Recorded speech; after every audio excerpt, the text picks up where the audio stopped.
Berapa dari saudara yang percaya Tuhan Yesus ada di tempat ini, boleh lambaikan tangannya saudara. Waktu kita dalam hadirat Tuhan, saya percaya ada kekuatan yang baru buat setiap kita, amin.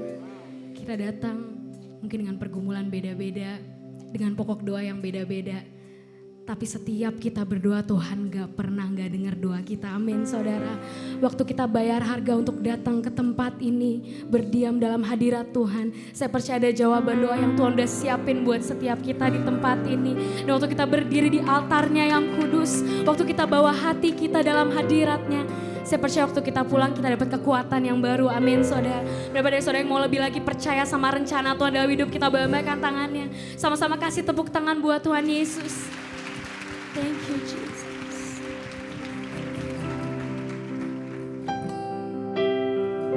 Kamu terus bawa hati kami Tuhan. Kamu percaya sama rancangan-Mu dalam hidup kami. Oh Yesus.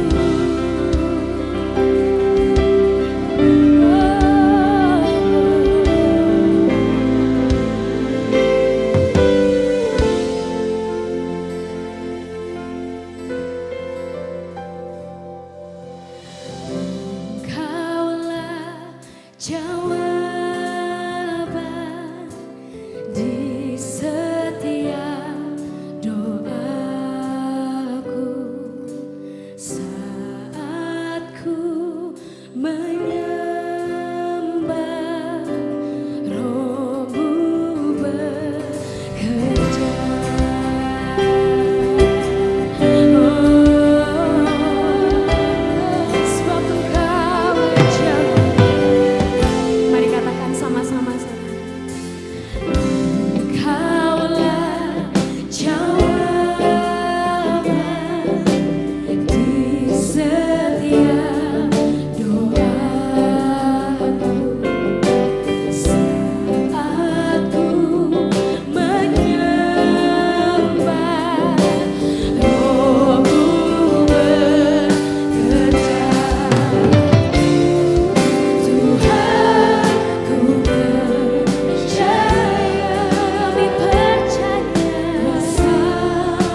berdoa.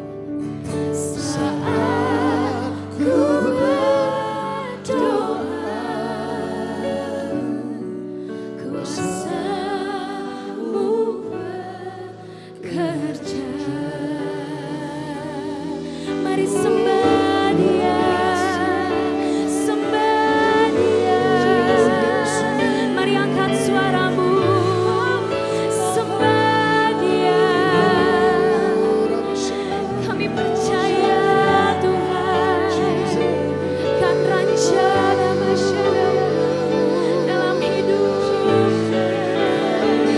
Kami percaya ada kekuatan yang baru, ada jawaban atas doa kami, ada sukacita yang baru. Kami percaya. Oh, mari sembah Dia. Oh, sembah Dia. Sembah Dia. Ada iman yang Kau bangkitkan malam hari ini. Ada mujizat bagi setiap kami yang mengharapkan. Kami percaya.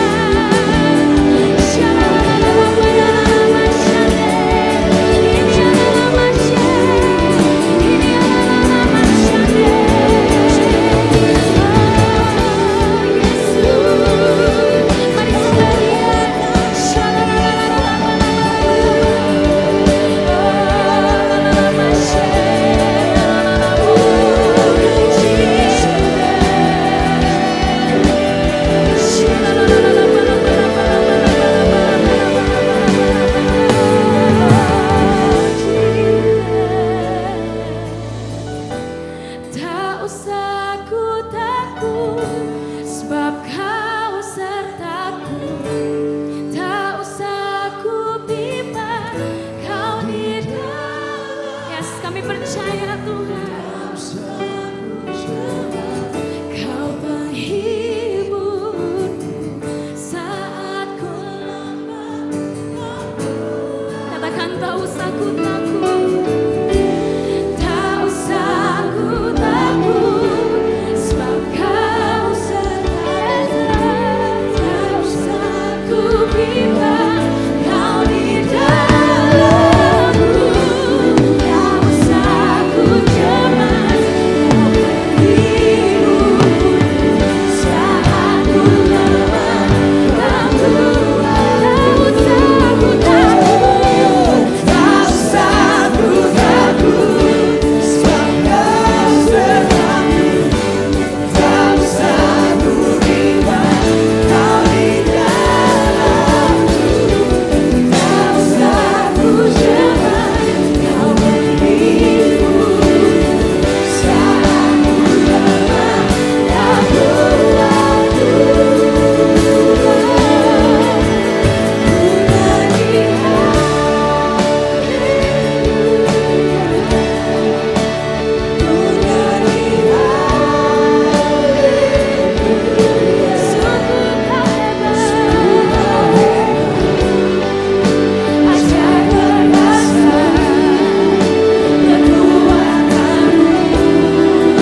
Puji Tuhan.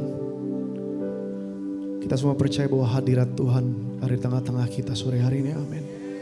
Saudara merasakan jamahan Tuhan. Amin. Saya ingin menyampaikan sedikit pesan firman Tuhan, saudara. Mungkin saudara jangan kembali ke tempat duduk, tapi saudara boleh duduk di mana tempat saudara berdiri sekarang. Mari boleh silakan duduk sebentar, saudara, dalam hadirat Tuhan. Puji Tuhan. Legacy Center. Saya percaya tempat ini akan melahirkan generasi-generasi muda penerus legasi untuk kerajaan Tuhan. Amin. Tepuk tangan Tuhan sama-sama, saudara. Bilang kanan kirinya, gue seneng banget hari ini ada di sini. Iya dong. Pakai senyum bilang, gue seneng banget ada di sini. It's not about symphony worship. It's not about music, it's not about the song, but it's all about Jesus. Amen. Dalam pujian dan penyembahan, saudara, saya percaya bukan hanya karena lagu, bukan karena musik, tapi dalam penyembahan ada satu yang perlu juga kita perhatikan. Dalam pujian dan penyembahan ada kuasa Tuhan yang bekerja luar biasa, saudara. Sebelum saya sharing sore hari ini, saya akan memulai dengan begini. Penyembahan yang luar biasa, jika disertai dengan iman yang luar biasa, maka kuasa Tuhan yang luar biasa pasti bekerja di tempat ini. Dalam Markus 2, saudara, saya ingin bacakan satu cerita. Saudara pasti sudah dengar cerita ini. Ada 4 orang sahabat. Mereka tahu hari itu Tuhan Yesus sedang ada di Kapernaum. Yesus sedang mengajar di rumah, saudara. Lalu mereka kan semangat nih, pengen ketemu, pengen dengerin Tuhan Yesus. Mereka melihat ada seorang yang lumpuh. Namanya lumpuh, saudara. Gak bisa jalan, betul? Gak bisa ngapa-ngapain. Mungkin cuma bisa meratapi diri, saya lumpuh. Tapi keempat orang sahabat ini jalan. Lalu dia ngelihat ada orang yang lumpuh. Dan saya percaya satu hal. Tergeraklah mereka dengan belas kasihan, saudara. Lalu dibawalah orang lumpuh ini untuk diketemukan dengan Yesus. Karena saya percaya keempat orang ini punya iman dan percaya bahwa Yesus sanggup menyembuhkan. You know what happened after that? Namanya Tuhan Yesus. Ngetop banget zaman itu, saudara. Orang-orang duduk kerumunan, saudara. Penuh sesak rumah itu. Dan sampai mereka gak bisa masuk, saudara. Mereka gotong membawa orang yang lumpuh ini untuk masuk. Mungkin mereka bilang, permisi, saya bawa orang sakit, saya bawa orang lumpuh, saya mau orang ini ketemu Tuhan Yesus, boleh gak lewat? Tapi mungkin orang-orang bilang, sorry bro, penuh, sorry gak bisa. You know what happened after that? Mereka gak kehabisan akal, saudara. Karena tujuan mereka cuma satu. Mereka harus bawa orang ini untuk ketemu Tuhan Yesus. What happened after that? Mereka naik ke atap rumah, saudara. Mereka buka atapnya, lalu mereka menurunkan orang yang lumpuh itu. Dalam pikiran saya, they will say like this, you know what? Whatever it takes. Kita harus bawa orang ini ketemu Tuhan Yesus. Kita harus bawa orang ini mengalami kesembuhan, saudara. Saudara bayangkan, iman yang whatever it takes. Iman yang luar biasa, saudara. Mereka sangat percaya kalau satu orang ini ketemu Tuhan Yesus, makanya hidupnya diubahkan. Singkat cerita, apakah orang ini diubahkan, saudara? Apa orang ini disembuhkan, saudara? Yes. Karena apa? Mungkin bukan karena iman orang yang lumpuh ini, tapi karena iman dari keempat orang sahabat ini. Yang pertama, yang ingin saya bagikan sore hari ini. Saudara datang menyembah Tuhan sore hari ini. Milikilah iman yang luar biasa. This is not about the song. It's not just about music. It's not about memperhatikan konser atau apapun. This is all about Jesus. Kalau saudara datang sore hari ini karena saudara pengen lihat symphony worship, come on, it's nothing. Tapi kalau saudara datang sore hari ini, saudara bawa iman yang luar biasa di dalam hati saudara, saudara pasti akan mengalami satu hal yang luar biasa. Saya nggak tahu keadaan saudara, kita ada di symphony worship, kita nggak akan tahu. Saudara kanan kiri pun nggak tahu keadaan teman-teman di sini tuh kayak apa. Pernah nggak saudara nanya, how am I doing? Apa kabar saya? Pelayan-pelayan Tuhan, mungkin terlalu sibuk melayani, nggak pernah nanya diri, apa kabar saya? Apakah waktu saya menyembah Tuhan, saya masih membawa iman saya? Atau karena saya menyembah Tuhan karena memang saya tahu saya ke gereja karena saya harus menyembah Tuhan? Worship is more than a song. It's more than a worship. It's more than just lift up your hands. But worship is about faith. Dan sore hari ini, saudara datang bawa iman saudara. So when you sing, when you lift up your hands, ditambah iman yang luar biasa, maka sesuatu yang besar pasti akan terjadi sore hari ini. Woo! Yang kedua saudara, ingat, keempat orang ini memiliki iman yang luar biasa. Dan saya katakan adalah iman yang whatever it takes. Iman yang meledak-ledak saudara. Orang lumpuh disembuhkan bukan karena imannya, tapi karena iman keempat orang ini. Saudara, lihat kanan kiri saudara. Saudara gak tahu keadaan kanan kiri saudara kayak apa, betul? Saudara gak pernah nanya, ya kan? Pernah nanya, how are you bro, how are you sis? Enggak kan? Gak pernah nanya. Mungkin saudara di sini ketawa-ketawa, seneng gitu kan. You know what? Smiling just can hide all the sadness in your eyes. Ya. Saudara bisa ketawa, saudara bisa senyum-senyum, tapi belum tentu saudara, mengeluarkan itu dari hati saudara. Mana tahu saudara di sini ada yang punya sakit penyakit, saudara nggak berani ngomong karena ya udahlah, whatever it is, gue udah sakit. Tapi perhatikan, kalau saudara menyanyi, memuji Tuhan, plus iman yang luar biasa saudara bawa, you know what? Saudara mengalami pemulihan, saudara mengalami kesembuhan, saudara mengalami kemenangan, plus di kanan kiri saudara, depan belakang saudara, mereka juga pasti akan mengalami hal yang sama saudara. Ada satu kesaksian, Symphony Worship, Tuhan izinkan kami ada dalam tim pujian dan penyembahan saudara. Satu hal yang kami mau, setiap lagu yang kami buat, setiap nyanyian yang kami nyanyikan, itu adalah nyanyian iman saudara. Setiap orang yang dengar pujian, bukan dengar wah symphony worship bagus, enggak. What we want is, waktu orang dengar lagu puji yang dinyanyikan, orang mengalami jamahan Tuhan. Lagu-lagu yang dibuat dari symphony worship, teman-teman semua di sini, kita semua mengalami jamahan Tuhan. Kita semua mengalami hal-hal yang mungkin sulit dalam hidup kita. Tapi di saat kita punya iman dan percaya, Tuhan membebaskan dan memberikan kemenangan saudara. Seorang sahabat saya di Singapura, aktif sekali melayani. Tiba-tiba satu hari, dia kena kanker saudara. Sedih pasti. Namanya orang kanker pasti takut mengarah kepada kematian, betul? Kalau saudara kena kanker di sini pasti, oh man, my life, oh Tuhan, aduh hidup aku gimana ini? Saya kenal istrinya, saya kenal ini sahabat saya. Kita bicara saudara, singkat cerita, proses dijalani, kemoterapi dijalani. Dan saudara tahu namanya proses kemoterapi itu saudara, itu sangat sakit sekali, kering, panas saudara. Tapi waktu dia bersaksi, waktu saya menjalani kemoterapi, saya mendengarkan puji-pujian. Saya mendengarkan lagu rohani yang bisa membuat saya kuat. Dan saya dengar lagu symphony worship, dan itu memberikan saya kekuatan untuk lewatin kemoterapi itu. Dan hari ini, orang yang masih ada, orang yang melayani Tuhan, karena kuasa Tuhan bekerja luar biasa. Ingat, this is not symphony worship.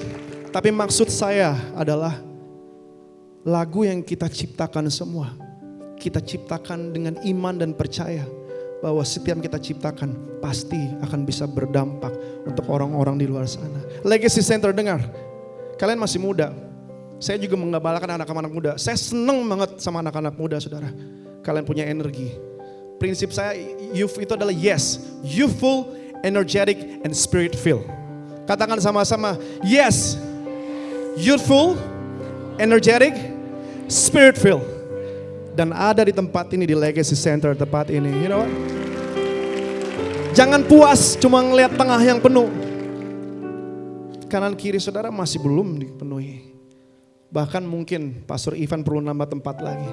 Dan semua itu akan terjadi di saat saudara datang bawa iman saudara. Dan di tempat ini orang mengalami kesembuhan dan kelepasan di dalam nama Kristus Yesus Tuhan. Amin. Tepuk tangan untuk Tuhan saudara. This is the moment of truth. Ya. Sebelum saya kasih kepada Bapak rohani saya. The moment of truth. Saya senang banget moment of truth. Siapa yang bisa naik ke Gunung Kudus Tuhan? Setiap orang yang bersih tangannya dan murni hatinya. Apakah saudara pernah jujur di hadapan Tuhan tentang keadaan saudara? Apakah saudara pernah jujur tentang keadaan hati saudara? Atau saudara lebih memilih untuk it's okay, surface aja. Toh orang di sebelah kanan kiri saya nggak tahu. Come on. Yang paling penting bukan dilihat kanan kiri saudara. Tapi yang paling penting apa yang dipandang Tuhan Yesus. Saya nggak tahu sekali lagi keadaan hati saudara. Saya selalu bilang, saya nggak peduli saudara pendeta, saudara hamba Tuhan, penatua, saudara melayani sudah lama atau enggak. Kita punya keadaan hati yang berbeda-beda. Kita punya keadaan hati yang tidak ada satu orang pun bisa menebak kecuali Tuhan Yesus. Sore hari ini, this is the moment of truth. Saudara datang di tempat ini jam 5 sore, saudara memuji menyembah Tuhan, harus ada breakthrough. Harus ada sesuatu yang terjadi. Dan saya percaya sesuatu terjadi saat kita datang di altar Tuhan. Tutup mata sama-sama, come on, close your eyes. Alright. Saya pengen nanya satu hal, this is the moment of truth. Berapa banyak dari antara anak-anak muda kalian semua, teman-teman di sini, yang udah lama gak ngerasain hadirat Tuhan? Sekali lagi ya, saya gak peduli mau saudara pelayan Tuhan, mau saudara apa, kita semua sama di depan Tuhan di tempat ini. Berapa banyak dari teman-teman anak-anak muda di sini yang udah lama banget gak ngerasain hadirat Tuhan? Can I see your hand? It's okay, don't be shy. Angkat tangan, come on. Gak ada yang lihat kok. Thank you for being honest. Yang kedua, berapa banyak teman-teman di sini yang pelan-pelan udah mulai mundur dari Tuhan, mulai menjauh dari Tuhan? Lift up your hands. I'm telling you, Tuhan senang sama orang jujur. Thank you for being honest. Berapa banyak dari antara teman-teman di sini, teman-teman ngerasa lost, putus asa, teman-teman hilang pengharapan? Lift up your hands. Lord, wow, Tuhan lihat waktu saudara mengangkat tangan saudara. Yang terakhir, berapa banyak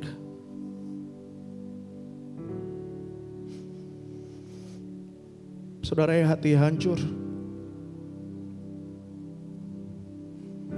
Seorang mau bilang sore hari ini,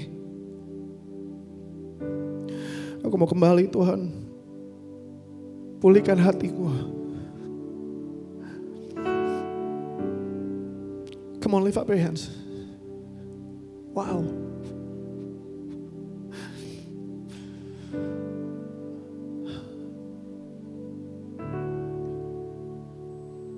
Jesus. Take a moment. Ambil 1 menit saudara. Renungkan. Apakah saya masih punya iman dan percaya kepada Tuhan waktu saya datang menyembah?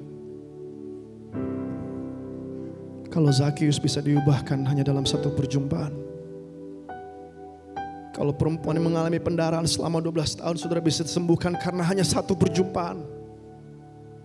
Bartimeus yang buta pun saudara bisa disembuhkan hanya dalam 1 perjumpaan.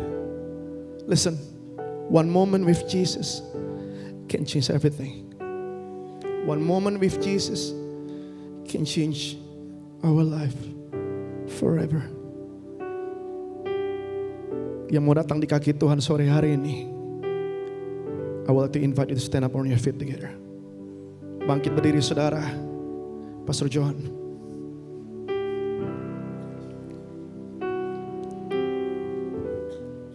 Jangan pedulikan kanan kiri saudara. Listen up. Jangan pedulikan kanan kiri saudara. Just close your eyes. Saudara bebas angkat tangan. Saudara bebas ngapain saudara. Bebaskan dirimu sore hari ini. It's just you and your God. You and your Jesus.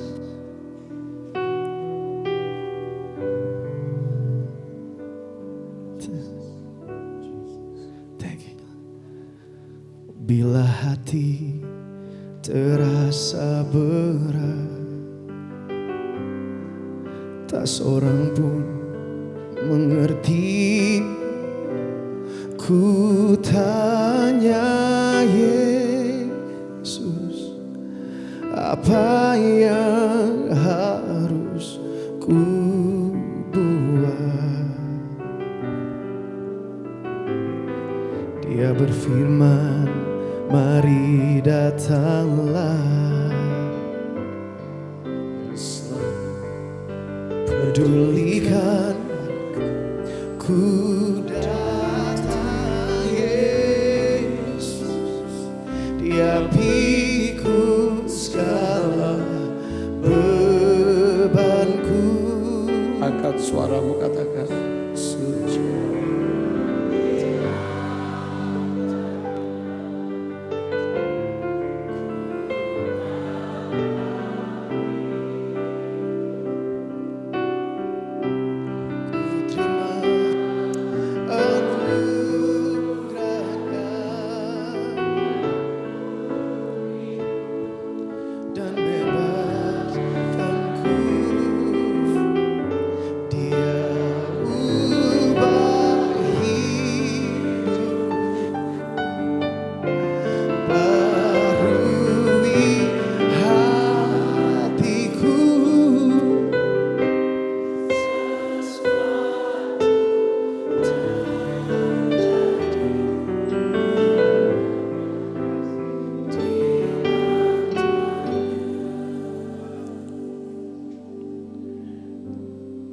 Kami sedang berdiri di hadapan yang Maha Kudus, Yesus, kekasih kami, Juru Selamat kami, penebus dosa dan pelanggaran kami.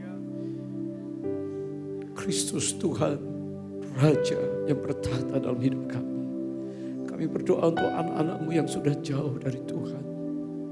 Dengan berlalunya waktu, banyak di antara mereka yang meninggalkan, menjauh dari Engkau, tapi malam ini tarik mereka kembali. Bawa mereka dalam pelukan. Engkau bukanlah Tuhan yang tidak pernah mengampuni kami. Kau sabar, dan malam ini ada banyak anak-anak yang datang kembali kepadamu. Dan Engkau memeluk mereka dengan kasih sayang. Pulihkan hati mereka, supaya mereka mencintai Engkau lebih dari segala hal yang baik.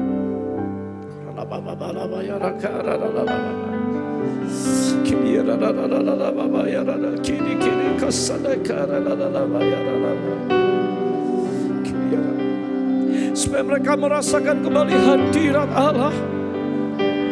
Mereka dapat menikmati hadirat Tuhan yang kuat.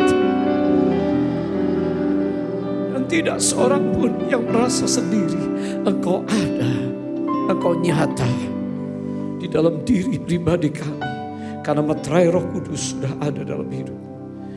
Malam ini kalau ada di antara mereka yang sedang berbeban berat, yang sedang kecewa, yang sedang galau, seolah-olah Tuhan jauh dari mereka, malam ini kami tahu belas kasihan Tuhan turun atas kami. Engkau tidak jauh dari kami, Engkau hanya sejauh doa kami. Angkat tanganmu di hadapan Tuhan. Panggil Yesus, panggil Yesus, panggil Yesus. Mari panggil Yesus, Yesus, Yesus, Yesus, Yesus.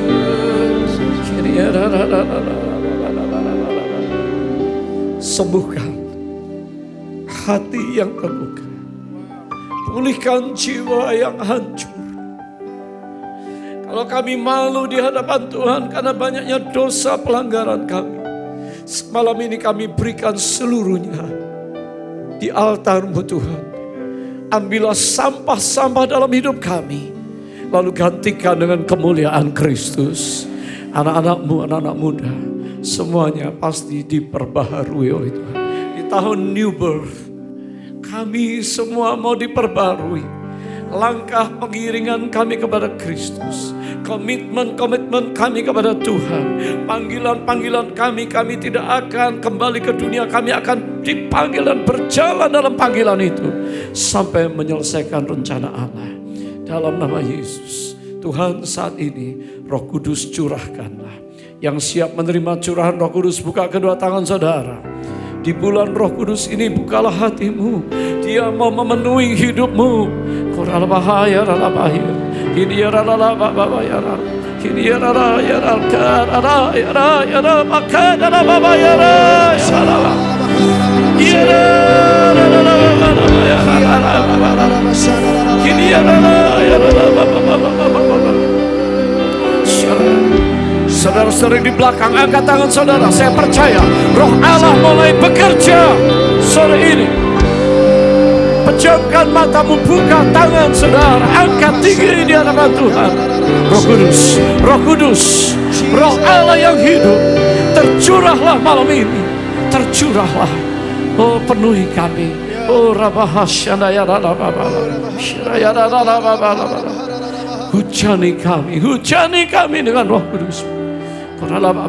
Yang lemah-lemah akan jadi kuat. Oh, semua yang sakit-sakit sekarang disembuhkan. Oh, dan yang luka semua dipulihkan. Kami siap.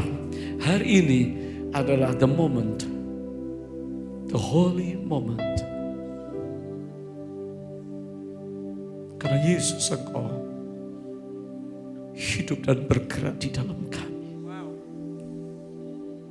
Kau lihat anak-anak muda yang menyerahkan diri dan tidak akan mundur, tidak akan berbalik. Mereka akan menyerahkan diri. Setiap talenta yang mereka sudah terima akan dilipat gandakan untuk kerajaan Allah, untuk expansion of the kingdom of God. Dengar doa kami, komitmen kami dalam nama Yesus. Haleluya. Silakan duduk kembali. Sujud di altarnya. Kembali duduk di lantai bawah. Saya akan bicara 10 menit lagi. Ku terima anugerahnya, Dia ampuniku dan bebaskan.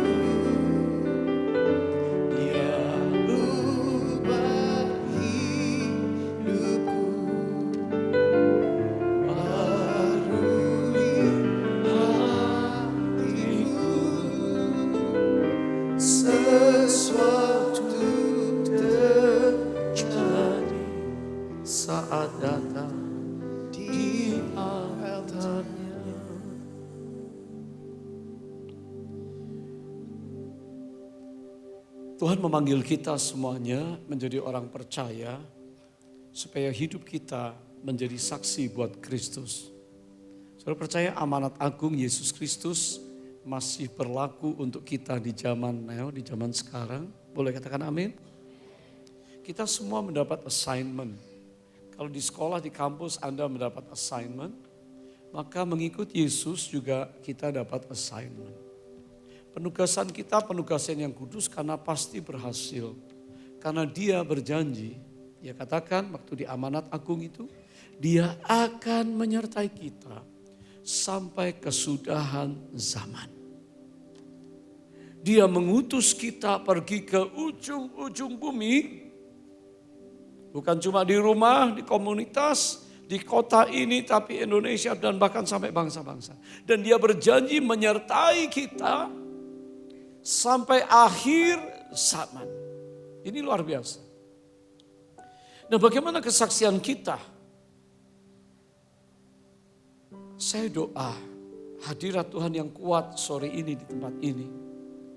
Saudara adalah the next generation untuk gereja. Gereja Yesus Kristus, gereja kita. Kesaksian Anda, pelayanan Anda sangat-sangat penting. Supaya tuaian yang besar itu sungguh-sungguh terjadi. Nah, kesaksian kita ini haruslah kesaksian tentang Kristus. Dan Anda nggak perlu ragu, firman Allah 100% divine, ilahi. Karena berisi secara berurut dari rancangan Allah sejak awal dunia ini sampai akhir dunia ini. Dan kekekalan akan datang, itu tidak pernah berubah. Alkitab kita luar biasa. Tepuk tangan buat Alkitab.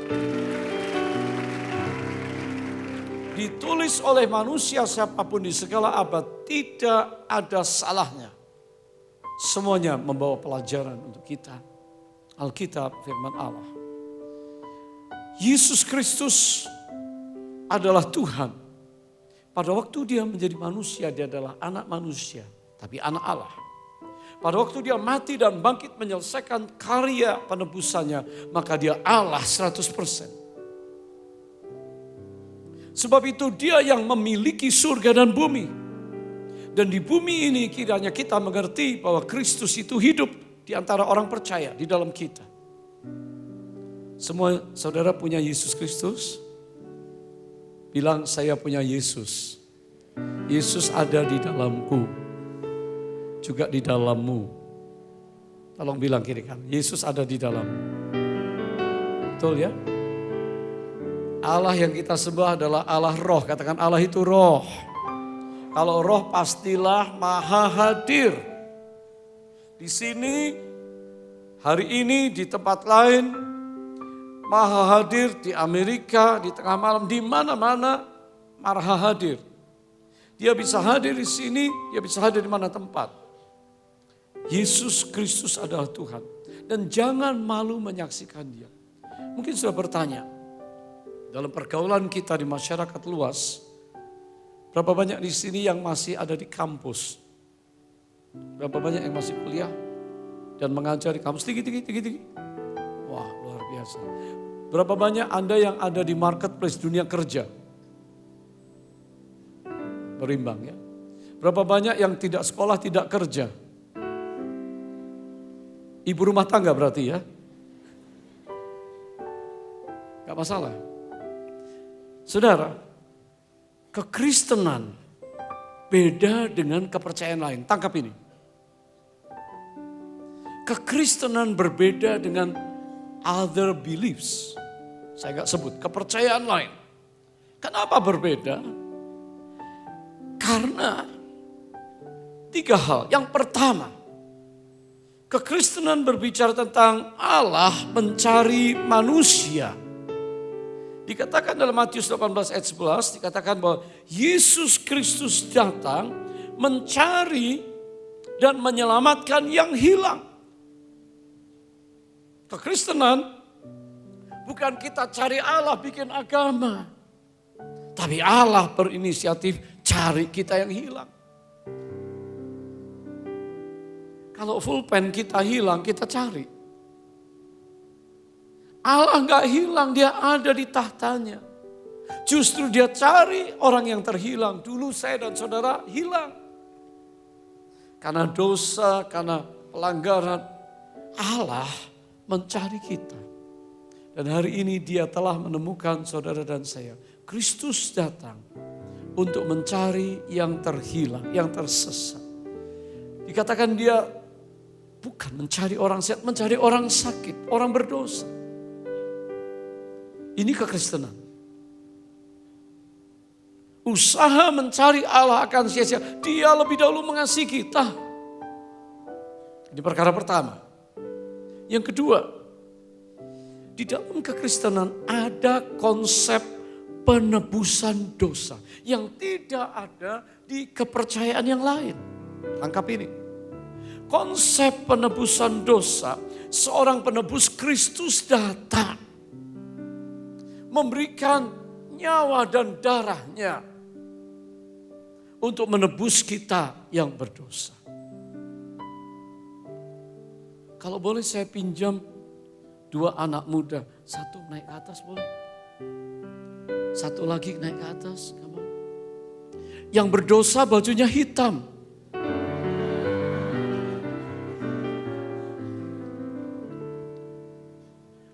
Jangan bangga dulu baju putih. Manusia penuh dosa, lahir dosa, pabrik dosa, habitatnya dosa. Ikan itu habitatnya air. Jadi dia senang di situ. Orang berdosa yang belum kenal Kristus memang senang berkecimpung dalam dosa. Suruh kekul gak kerasan. Suruh ibadah, dia bilang ngapain sih nyanyi angkat tangan nyembah-nyembah Tuhan. Kenapa? Karena hatinya belum mengalami Kristus di dalam dia. Tuhan cari dia. Karena berdosa manusia berabad-abad, karena Adam berdosa, semua turunan manusia berdosa sejak lahir, udah berdosa. Maka upah dosa ini kematian. Dan dosa ini harus dihukum. Allah itu adil. Katakan God is just. Katakan sama-sama, God is just. Katakan God is holy. Karena Allah kudus, dia gak mau lihat ada dosa. Dia mengasihi manusia, tapi manusia sudah berdosa. Dan Allah yang adil, Allah yang kudus haruslah menghukum si pendosa. Tapi di saat yang lain, Allah, God is love. Katakan sama-sama. Yang keras, katakan God is love. Katakan Jesus is love. Tapi Allah mengasihi orang berdosa ini. Lalu bagaimana? Dihukum, mati, hancur. Dihajar, dicambuk, dibunuh, mati, binasa. Tapi dia mengasihi. Kalau dia menyelamatkan dia gak adil, dia gak kudus. Tapi kalau dia menghukum dia, mana kasihnya? Sebab itu Allah mencari di dunia ini siapa yang bisa menggantikan dia untuk dihukum.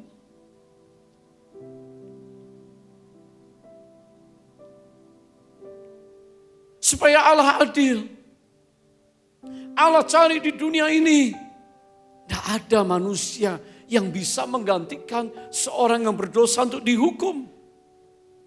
Sebagai pengganti, ditebus. Di perjanjian lama, domba dicari.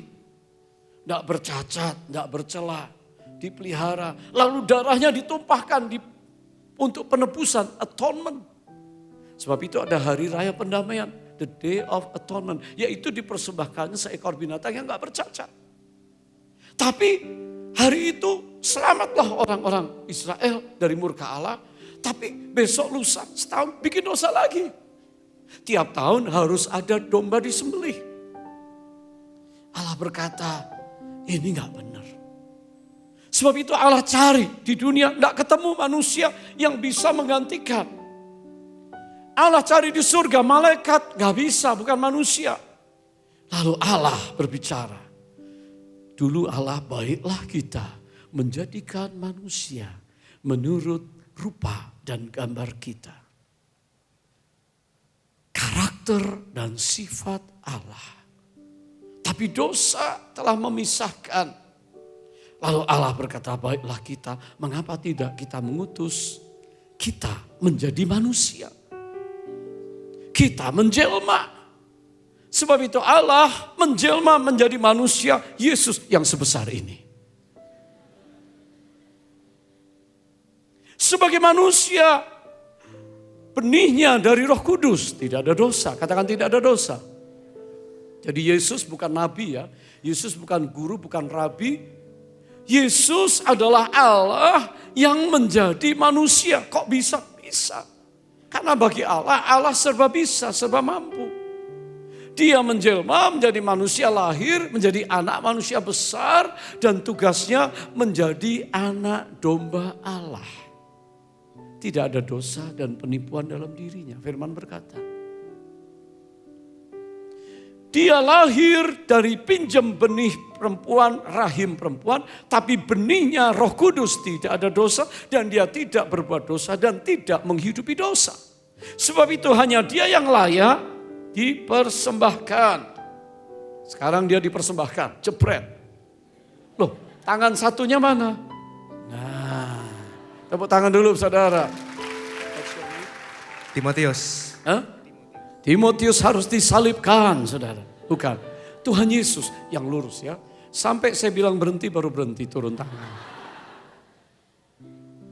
Saudara, Allah melihat Kristus. Ini penebusan. Sehingga tidak melihat. Ini semua penderitaan ini namanya Stefanus, saudara. Pantasnya dirajam ya. Allah di surga melihat Stephen. Dosanya Stephen ada di dalam Yesus. Stephen terima Yesus. Sekarang Stephen ke depan. Dari hidup lama tadi. Merendahkan diri. Jongkok ya. Terima Yesus, maju. Dan diangkat oleh Allah. Stephen tersalib di dalam Kristus. Tepuk tangan buat Tuhan.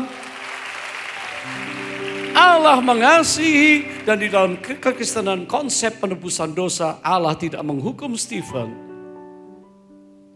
Memberikan kasih karunia, memberkati saudara hari ini. Karena Allah melihat Kristus. Dialah sang penebus dosa. Tuhan memberkati.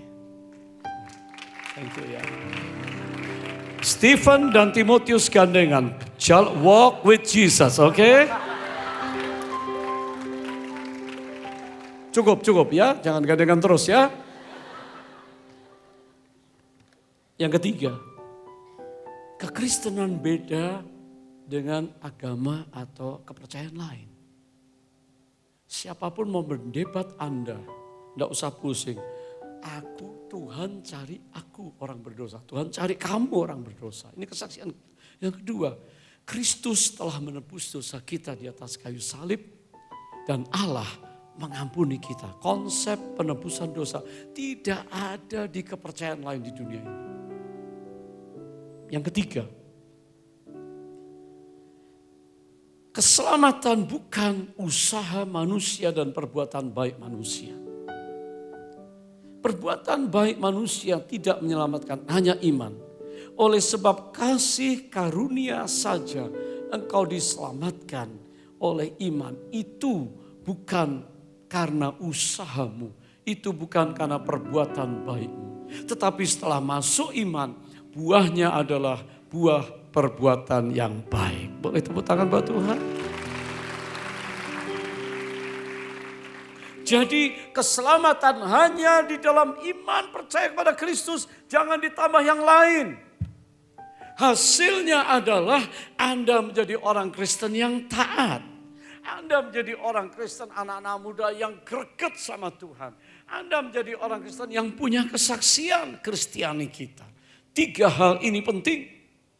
Saya sampaikan pada hari ini supaya kita semua mengerti bahwa kesaksian Kristiani kita kesaksian yang sangat luar biasa. Tidak perlu melakukan segala sesuatu hanya oleh iman. Maka kita telah menerima keselamatan. What next? Kita perlu Roh Kudus. Bulan ini bulan Roh Kudus, minggu depan kenaikan Isa Al-Masih. Kalau pemerintah memberikan hari libur kenaikan Kristus atau Isa Al-Masih, maka orang Kristen harus beribadah, bersyukur. Karena Kristus hidup, naik ke surga, Roh Kudus dicurahkan. Boleh tepuk tangan buat Tuhan. Apa peran Roh Kudus dalam hidup kita? Dalam 3 proses tadi. Setiap orang yang buka hati yang pertama, Allah cari manusia, saudara berkata, ku jawab iya, saya Tuhan. Dengar dia panggil namamu, dengar dia panggil, dan ku jawab ya Tuhan. Saudara, peran Roh Kudus yang pertama Yesus katakan kalau Roh Kudus datang, dia menginsyafkan kita, dunia akan dosa. Jadi peran Roh Kudus sebelum saudara selamat, dia ketuk hati saudara. Saudara langsung sadar, aku sebagai anak remaja, aku sebagai anak kecil, aduh apa yang dulu pernah ku lihat, ku dengar, ku rasakan, wah itu memoriku. Aku kacau waktu muda, kacau di sekolah, kacau di kampus, kacau di dunia kerja. Oh, Roh Kudus insafkan saudara, langsung datang menyerah sama Yesus. Ya, datang langsung berlutut tadi. Roh Kudus yang pertama insafkan. Nah kalau ada keluargamu yang belum diselamatkan, doakan hari ini supaya Roh Kudus menginsafkan mereka akan dosa, supaya mereka menerima Kristus sebagai penebus dosa. Boleh bilang amin? Yang kedua, saat saudara percaya Yesus, Roh Kudus punya peran yang hebat sekali. Bukan hanya pada waktu kita percaya dikatakan Roh Kudus menginsafkan kita, tapi pada waktu saudara percaya, maka Roh Kudus punya peran yang luar biasa, yaitu Roh Kudus memeteraikan kita menjadi milik Allah. Satu ayat firman Tuhan mari kita buka di dalam Efesus pasal pertama. Buka Alkitab saudara. Bawa Alkitabnya. Oh di kursi ya, gak takut hilang ya. Keren di Bandung. Ya. Buka Alkitabnya Efesus pasal pertama ayat 13-14 kalau bisa. Mantap, yuk baca sama-sama. 1, 2, semua lihat, baca. Perhatikan. Peran Roh Kudus yang pertama sebelum kita terima Yesus, kita disadarkan. Oh aku orang berdosa. Ya. Yang kedua, ini yang penting. 1, 2, 3. Di dalam Dia kamu juga karena kamu telah mendengar firman kebenaran, yaitu Injil keselamatanmu.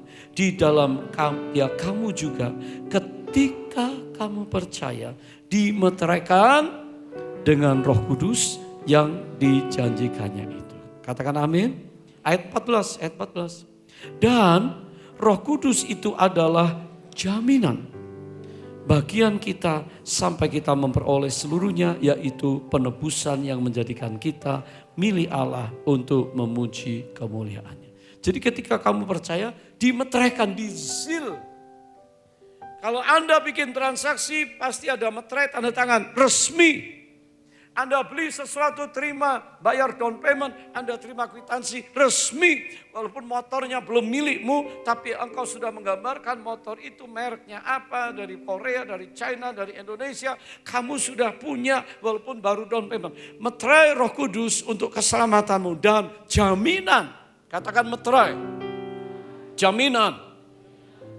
Kalau engkau punya Roh Kudus, maka ada jaminan. Keselamatan yang kekal itu milikmu, penebusan yang utuh sempurna dari Yesus Kristus. Pada saat percaya, engkau berapa banyak di sini sudah percaya Yesus? Angkat tangan saudara, tinggi-tinggi. Katakan saya pemercaya. I'm the believers of Jesus Christ. Waktu saudara berkata begitu, Roh Kudus yang memeteraikan. Kamu gak lihat tapi ada di dalammu, katakan amin. Dan jaminan untuk kekekalan itu. Haleluya. Yang ketiga, peran Roh Kudus sebelum masuk iman menginsafkan akan dosa. Dan malam ini banyak di antara kalian tadi dengar waktu Pastor Niko tadi ngomong, siapa yang sudah rasanya jauh dari Tuhan, siapa yang tidak bisa merasakan hadirat Tuhan, siapa yang saudara langsung angkat tangan, itu diinsafkan juga. Walaupun sudah Kristen, tapi Roh Kudus selalu mengingatkan kita, ya, menegur kita. Roh Kudus berperan setelah Anda percaya, yaitu memimpin kita di dalam seluruh kebenaran. Sehingga hidup kita bisa menjadi contoh, memberi dampak. Banyak orang diselamatkan. Banyak orang menerima kebenaran. Kesaksian hidup orang muda Kristen, kesaksian orang-orang yang sudah dibenarkan. Dan saya berdoa kiranya Roh Kudus tercurah atas kita. Pada malam ini terimalah Roh Kudus. Kuasanya akan memberikan urapan untuk Anda. Tetapi kamu apabila Roh Kudus turun ke atas kamu, kamu bisa menjadi saksi. Di Yerusalemmu, di Yudea teman-teman, di Samaria dengan orang kepercayaan lain. Bahkan sampai ke ujung bumi. Tepuk tangan buat Tuhan.